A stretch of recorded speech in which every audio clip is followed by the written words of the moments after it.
Minsan, ang pinakamahirap na pakinggan ay ang pagod at sarili mong katahimikan. Mga bagay na dating nagbibigay ng kulay, ngayon tila abo na lamang.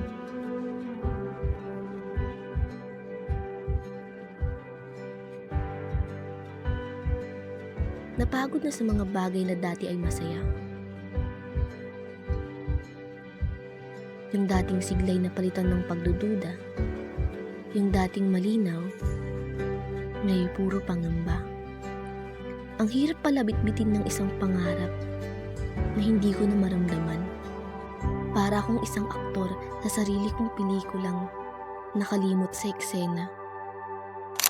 Nakatayo sa gitna ng entablado, tila may kamay na sa akin ay gumabay.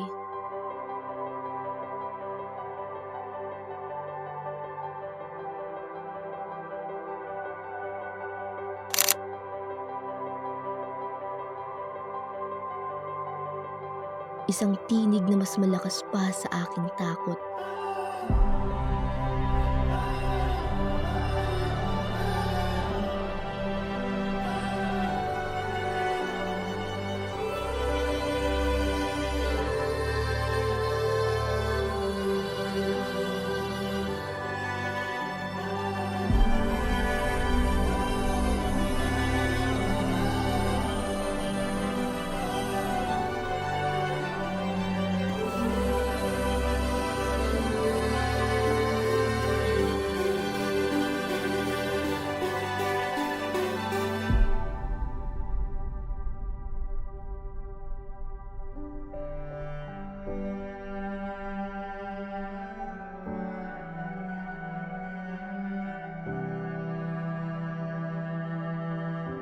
At ang bawat sugat ngayon hinasa para sa hinaharap.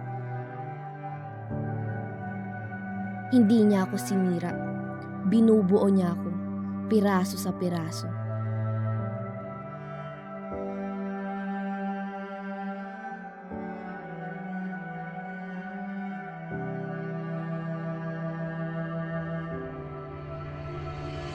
Simula sa wakas ng limang pagkasal, pabalik kung saan di na nagtagpuan ang mga matang nagtanaw sa umpisa na itong binasa na naisulat pa. Mamatay kong nakaibig kapag ikaw ang nasa aking tabi. Buhay akong nagsisisi kapag sa araw hindi kita napangiti. Dalang bastangan ng di ka ibigin, kalubuhan ng di ka isipin. Kung ang mundo ay biglang mumunawin, ikaw ang una kong hahanapin.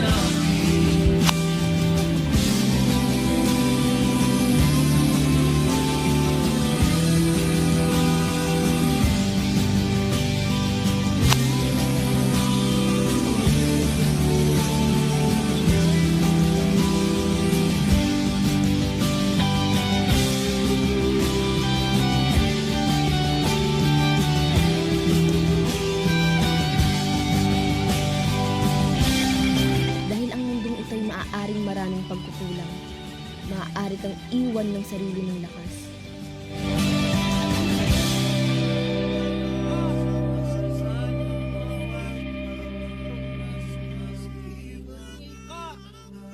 Pero ang grasya niya ay higit pa sa ating bukas.